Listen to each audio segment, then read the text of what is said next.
Okay guys, J Motors TV, eto ipiplex natin yung isa sa mga bagong labas na unit ni FKM, walang iba kundi ang Ranger 150. So guys, isa itong adventure scooter bike na napaka-forma.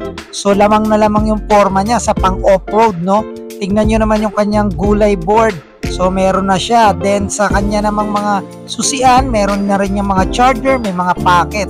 Okay, so naka single cylinder tayo dito guys. 4-stroke air-cooled, max power 8.6 kilowatts at 7,500 RPM. Pagdating naman sa kanyang max torque, 12.2 Newton meter at 6,500 RPM. Size ng gulong sa unahan, 120/70 by 12. Sa likuran naman, 130/70 by 12. Naka-dual suspension tayo dyan sa likuran guys.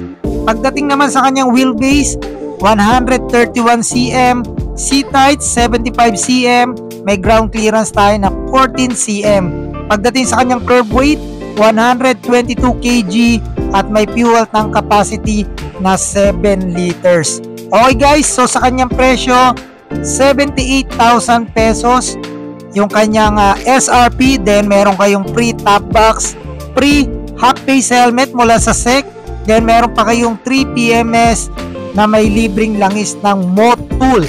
Yan, so magpunta na kayo rito sa pinakamalapit na FKM branch sa inyong mga lugar. Okay, so ride safe sa inyo lahat. God bless you all and peace out.